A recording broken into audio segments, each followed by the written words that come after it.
Welcome to another In Wheel Time podcast, a 30-minute mini version of the In Wheel Time car show that airs live every Saturday morning, 8 to 11 a.m. Central.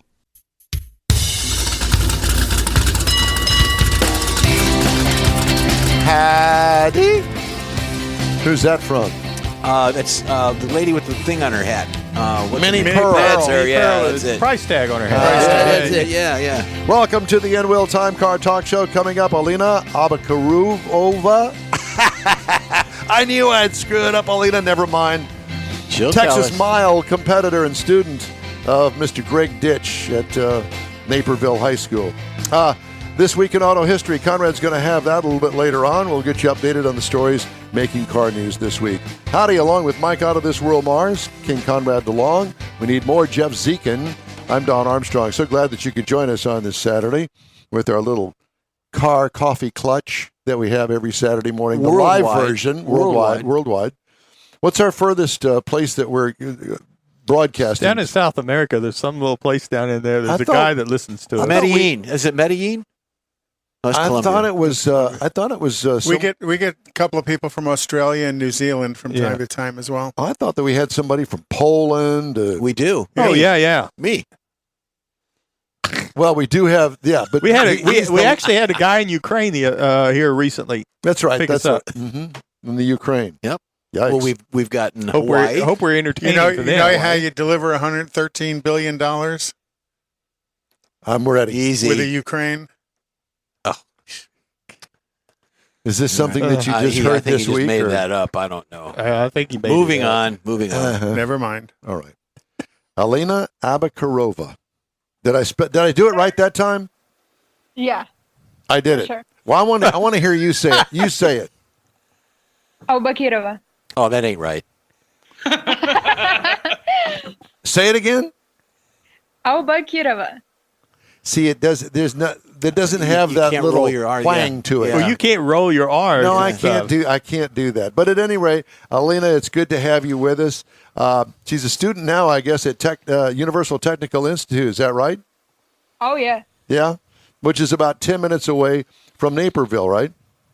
Oh, yes. The UTI is in Lisle, Illinois, and I am in the diesel industrial technology program right now. So she's doing diesel technology. There you go. So, Good career choice. but she doesn't look like a diesel person. No. What does a diesel? What is a That's diesel? always the catch. That's always the catch. What does a diesel person look Well, when like? you think about a diesel person, the diesel guys I know, their hands. No, they You said guys. diesel, There you go. Yeah, Do you know any diesel women? You said guys. Well, no, I There don't. you That's go. why I'm real interested in this no segment. comparison. But still, Yeah. a great career choice because again, the demand for technicians in the diesel world, the fleet world, is huge. So I mean, honestly, as long as it can sponsor my racing career, There you go. all I care about. Yes. I mean, I know I'm not a burly man sitting here and a 5-foot, Asian woman, but nevertheless, it works, right? She does know the business side of it. So if anybody's interested in sponsoring you, how can they get a hold of you? By my just reach out to me at my manager. yeah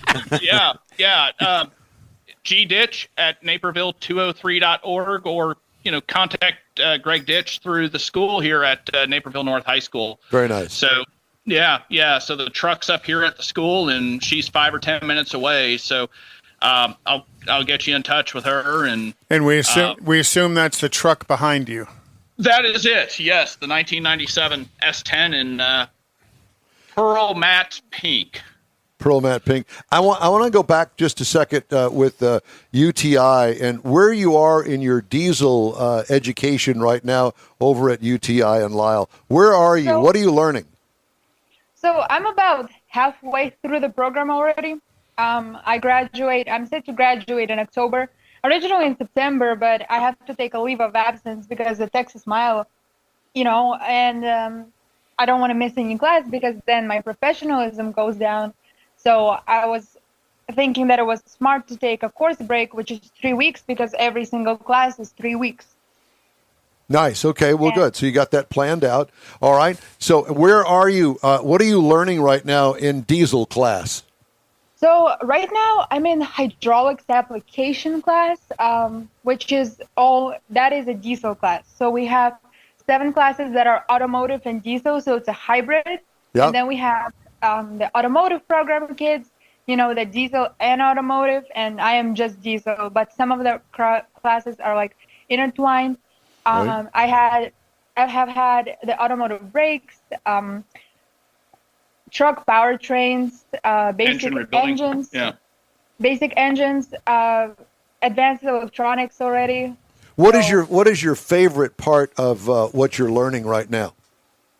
Honestly, it will have to be engines and electronics and electrical. So, talking about engines, what powers your S10? So my S10 here is a 96 Corvette C4 LT1 engine. Okay. And we're running some nitros on it, like 100 and 200 shots, depending how we feel that day, obviously, because it's in Texas and everything's different in Texas. So everything's bigger and better in Texas. Bigger, better, and faster. Yeah. Yeah, we don't want to blow it up bigger and better. We'll wait to the end. I got you. That. Yes, absolutely. No blowing up engines. Well, when you said what's your favorite part, it should be doing this interview with us. That does should okay. be it. Yeah. Well, Back to those soft skills we were talking about earlier. Yeah. I love it. No, I love it. Thank you so much for having me. I really appreciate it. It's just amazing to me that you guys are interested in my life and this. We like anyone that's up and coming in the automotive industry. So the young folks especially.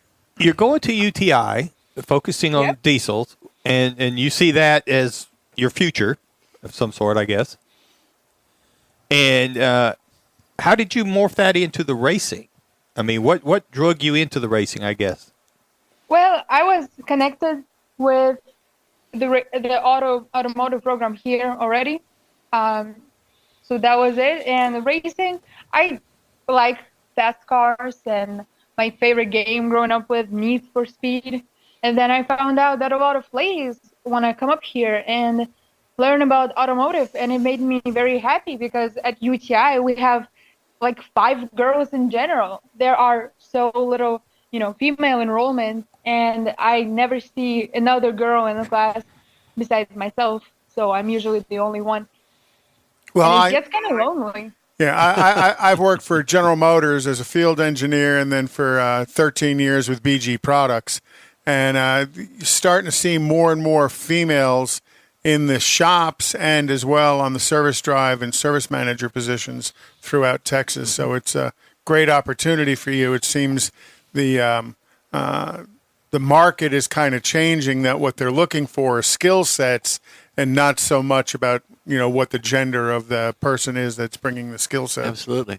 And Well, on that, I know my time's up, but my soft skills are bad too. I want to jump in, but after spending over 20 years in the automotive industry, the only generally ladies that we ever had in there were, ladies working in the back office or whatever. And now, you walk into a dealership and probably half your sales floor are women. Not only that, but the ownership, the dealer principals are women now. Well, I think it's important because now, as a society, we realize that technical skills are way more important than stereotypes. Absolutely. And, our language, even though we might speak different languages, like English is not my first, my third, but our language, what we have in common is cars. And what we have in common is our passion and our career. I think that's the most important part.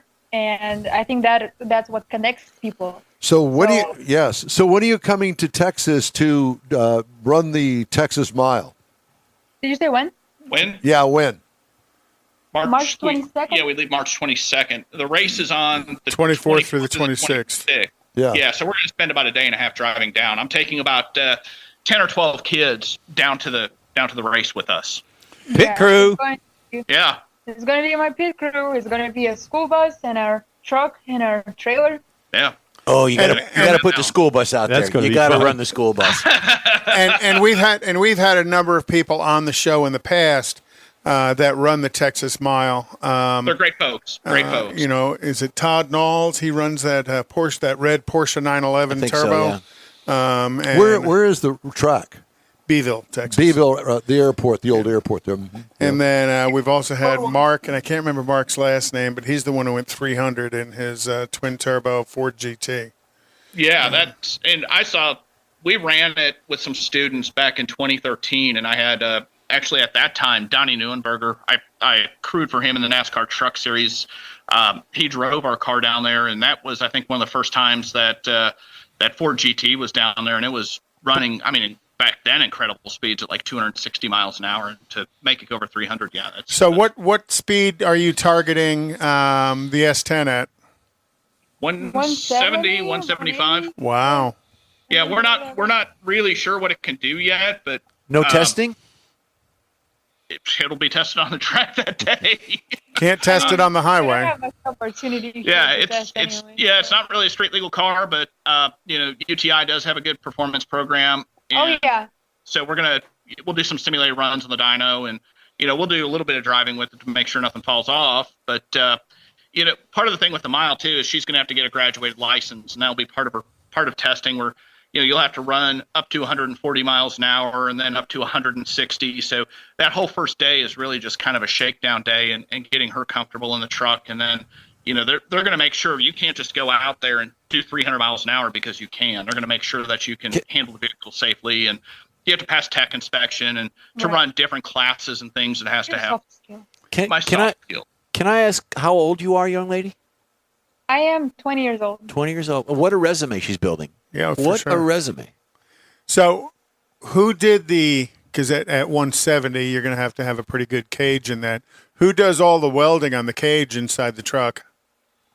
So on this one, I had the cage welded a few years ago. I've got a couple of other projects back here that I have some kids that go to College of DuPage in the afternoons and do welding.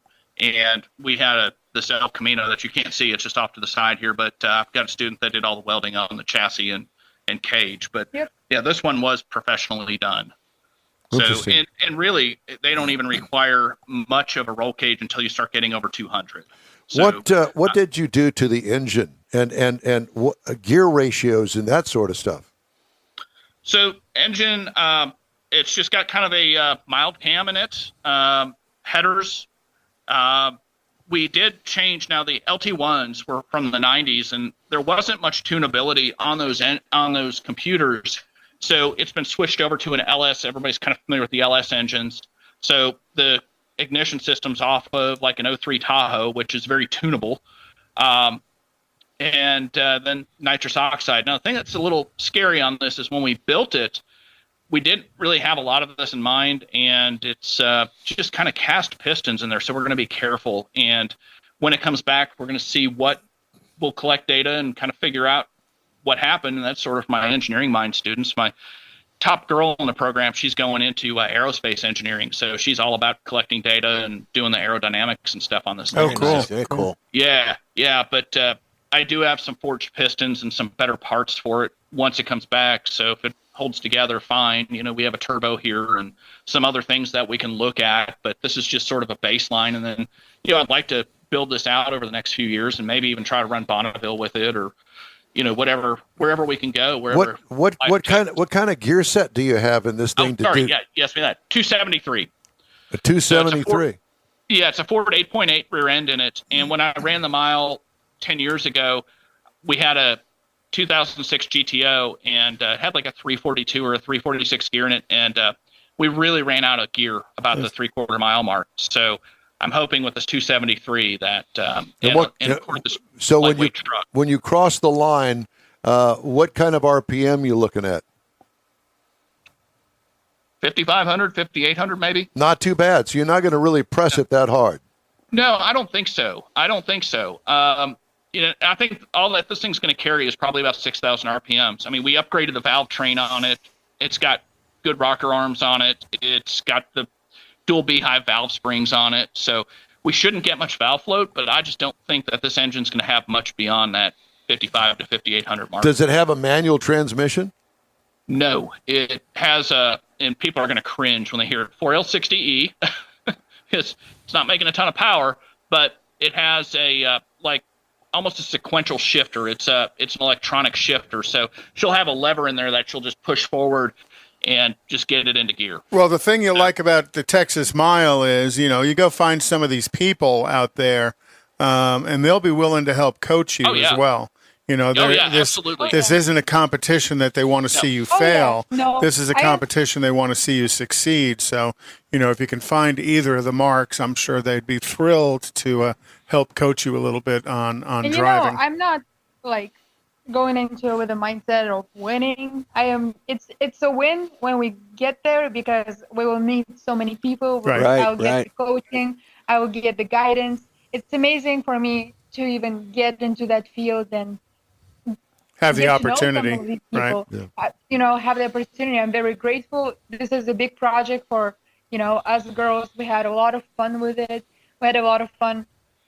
I'm just coming up here after school, after my school. Well, hopefully we can get you some media there as well. Yep. Alina, Greg, it's great to have you guys on the air with us. We've learned a lot. We thank you so much for joining us. Please, tell us how you're doing, what's going on, your route along the way, and hopefully we'll keep our fingers crossed that it's going to be a great, successful event for you guys. Yeah. We'll have to come back after the race and kind of give you guys a post-race recap on, what went good and what didn't. So. Please do. Yeah, we look forward to it. Thank you both so much. Thank you. Best of luck to you, Alina, and y'all take care. It's going to be fun. It will be. Oh my gosh, I got excited. I'd like to see the whole school bus pull up to the Texas Mile. I mean, what people are going, what? Yeah, exactly. Run the bus. Run the bus. Run the bus. The short bus. All right, time now for Conrad's This Week in Auto History. Again. Well, and a good lead in because this week in auto history in 1893, Rudolf Diesel received a patent for the diesel engine. Diesel engine burns fuel oil rather than gasoline, and it's what's called combustion ignition engines. It doesn't have a spark plug. As the pressure increases inside the combustion chamber, it gets to a point where it ignites the fuel to push the piston down.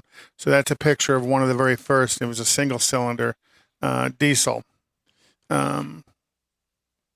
So in 1909, the Hudson Motor Company, founded by Joseph Hudson in Detroit, Michigan, there you go, Jeffrey, was incorporated on this week. Hudson is perhaps most famous for its impact on NASCAR racing, where it accomplished, thanks to its revolutionary, what was called a mono-built design. Today, you would call it a unibody car. Or ugly. Well, it may have been ugly, but what was... Lori Brown's mother in Waukesha, Wisconsin, had a green one of those, and I was never so embarrassed to ride in that car. And she was unibody, too. Oh, so ugly. Anyway, go ahead. But that was one of the things of bringing a unibody car to the track was made it that much lighter with equal amount of power, so it was faster. I like it. In 1919, Oregon became the first state to impose a 1% tax on gasoline, and they haven't stopped since. Every state imposes gasoline taxes on you, collecting funds for what they say. So what are the states going to do when there is no more gasoline-powered cars? I don't know. We'll have to ask Tax is going to Buzz about that. license plates. Go ahead. Because they're supposed to be used for road construction. Yeah. We know that's a lie. Yeah. But anyhow, in 1935, the Pontiac Indian Maiden mascot was patented by its designers, Chris Klein and Chris Karnstadt. Pontiac, the namesake for General Motors' manufacturing division, was a male war chief in the Ottawa tribe who distinguished himself in his bravery in fighting the English during the French and Indian Wars. Thank God he wasn't shaking hands with a customer. That's Hyundai. In 1948, the Federal Trade Commission issued a restraining order preventing Willys Overland from representing that it had developed the Jeep for World War II. What you talk about, Willys? Well, I think that's a shame because, now Jeep is such a brand name that everybody knows, but Willys Overland wasn't allowed to take credit for it back then. And then in 1959, it's kind of difficult to talk about NASCAR without talking about the Daytona 500.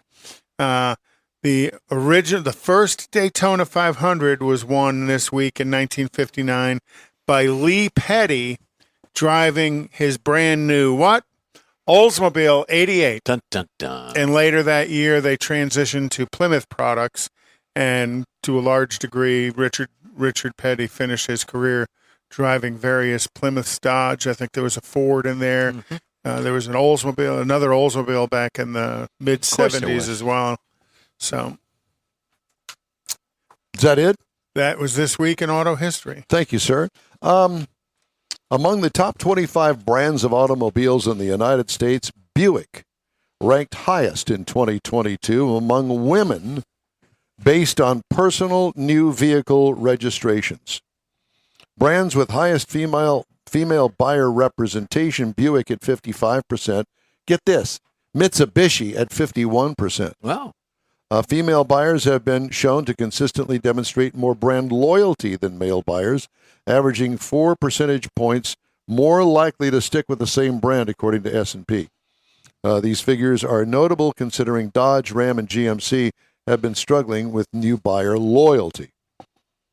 Brands with the highest volume of registrations among women. Ready? Mm-hmm. Toyota secured the most hearts and minds of female car buyers in 2022 by hundreds of thousands of personal registrations. 606,000 for Toyota, and the second runner-up was Honda at 363,000. Oh, and I thought Lexus would have been up there too. Well, that's a little bit higher price. But the Toyota, I can see that because they're virtually bulletproof if you maintain them. Yep. So that's why. Anyway, I just thought the story was interesting. Billy Joe Red McCombs, who built his Texas dealership empire from a pair of used car stores in Corpus Christi, died a week ago. He was 95 years old. His business enterprises spanned from real estate to ranching, professional sports to energy, but it was his start in automotive retail that launched what would become McCombs Enterprises, the umbrella company serving all of his businesses. And they dominated the San Antonio Yeah, market. they did. Red Yes. McCombs dominated. I didn't know this, that he co-founded Clear Channel Communications, which was sold in 2008 and now is named iHeartMedia. He had owned the San Antonio Spurs, Knew that. Denver Nuggets, and Minnesota Vikings professional sports teams. His estimated net worth at the time of his death, $1.7 billion. I bet you he got a lot of people calling him asking for free tickets. Yeah, you know. Well, you know who else I have is a on secretary to call to ask for free tickets. We're on iHeart, so we're Yeah. part of that. So before we take a break here, I did want to bring you this story, and I thought it's interesting, and Conrad, you need to listen to this. A growing number of state dealer associations are petitioning state legislatures to close the historic gap between customer pay and warranty reimbursement, leaving automakers backpedaling to defend their bottom lines. For nearly as long as there have been warranties, automakers and auto dealers have battled over factory reimbursements for warranty work. Absolutely. But now it appears the dealers have opened up a successful new front in their decades-long struggle, this time on the terrain of accommodating state capitals, where friendly legislators in some states are introducing amendments to franchise laws that mandate much higher payments for covered repairs. So far, dealers have been successful in a handful of states, including Illinois, Wisconsin, and Montana, but already the impact has been dramatic. Nearly $250 million in additional payments sent to dealers in just the 5 year after manufacturers in Illinois were required to pay retail labor rates for service, according to the automakers umbrella group. Now, additional states, Colorado, California, and Texas, among others, are lining up to introduce similar changes to their franchise laws to close the gap between factory pay and customer pay repairs. And that goes back to, like we were speaking with Alina about, is the flat rate. You know, a book says this job takes an hour to do. Right? So the technician does the job and he gets paid an hour. Whether he takes 3 hours to do it or whether he takes 30 minutes to do it, he gets paid an hour. So the warranty book might only pay 7/10.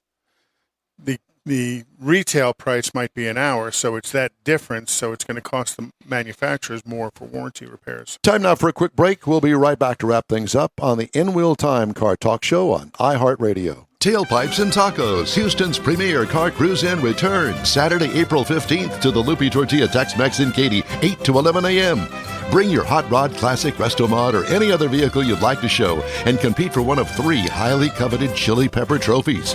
This April 15th kickoff event is one you'll want to put on your calendar because 100% of the money you donate for the free tacos will be given to God's Garage. You heard right. Free tacos. Whatever you decide to give, all of it will be given to God's Garage and matched by Lupi Tortilla. God's Garage gifts vehicles to single mothers, widows, and wives of deployed military in the greater Houston area. In fact, the Garage will gift a vehicle to a mom in need at this special event. Be sure to attend the next Tailpipes and Tacos Cruise In, Saturday, April 15th, 8 to 11 a.m. at the Lupi Tortilla Tex-Mex in Katy on the Grand Parkway at Kingsland Boulevard, just south of I-10. Free breakfast tacos for any donation to God's Garage. It'll make your heart and your belly feel good. You own a car you love. Well, why not let Gulf Coast Auto Shield protect it? Houstonian John Gray invites you to his state-of-the-art facility to introduce you to his specialist team of auto enthusiasts. We promise you'll be impressed. Whether you're looking to massage your original paint to a like-new appearance, apply a ceramic coating, install a paint protection film, nano-ceramic window tint, or new windshield protection called ExoShield, Gulf Coast Auto Shield is where Houston's car people go. Curbed your wheels? Instead of buying new, why not have them repaired? How about a professionally installed radar detector? Gulf Coast Auto Shield does that too. Get a peek inside the shop and look at the services offered by getting online and heading to gcautoshield.com. Better yet, stop by their facility at 11275 South Sam Houston Tollway, just south of the Southwest Freeway, and get a personal tour. Gulf Coast Auto Shield is your place to go for all things exterior. Call them today, 832-930-5655 or gcautoshield.com. The award-winning In Real Time Car Talk Show is available on the most popular podcast channels out there in 30-minute episodes. We realize our 3-hour live show can be difficult to catch in its entirety, so now you can listen every day to a convenient, fresh 30-minute episode. Check us out on Apple Podcasts, Spotify, Google Podcasts, Amazon Music, and Audible, along with a dozen more. In Real Time has the most informative automotive guest interviews and new car reviews, along with popular features including Conrad's Car Clinic and This Week in Auto History, along with automotive news headlines. Our live broadcast airs every Saturday, 8 to 11 Central on InRealTime.com, the iHeart app, and on YouTube. Be sure to say hello when we're broadcasting from the Tailpipes and Tacos Cruise In, Autorama, and the Houston Auto Show, among others. Now, it's easier than ever to hear about all things automotive all week long. You're invited to join fellow car enthusiasts in becoming part of the ever-growing In Real Time Car Talk family. Don't forget those 30-minute podcast episodes on your favorite podcast channel. And by the way, I wanted to remind everybody that next week, we are going to be at the 10th anniversary celebration of the Hemi Hideout. In Automotive Bucket Place.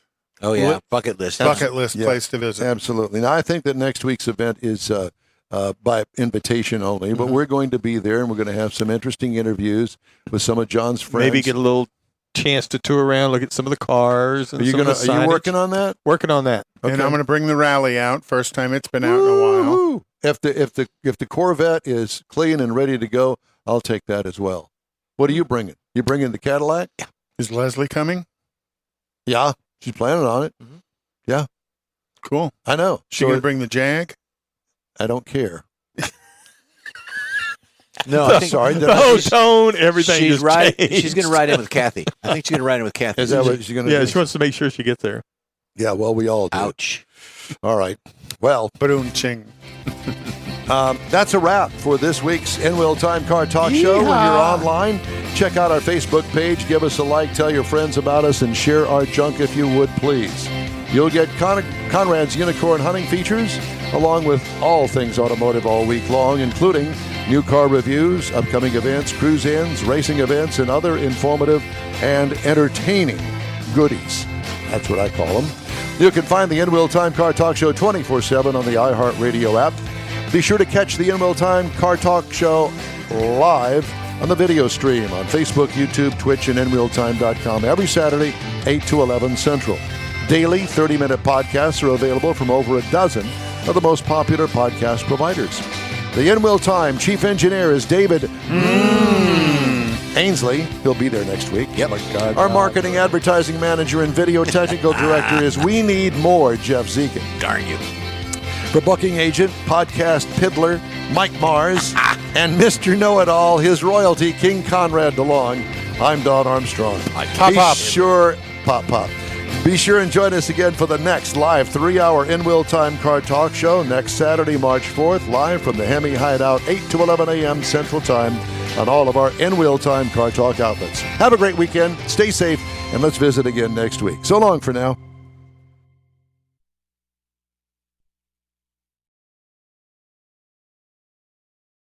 That's it for this podcast episode of the In-Wheel Time Car Show. I'm Don Armstrong, inviting you to join us for our live show every Saturday morning, 8 to 11 a.m. Central on Facebook, YouTube, Twitch, and our InWheelTime.com website.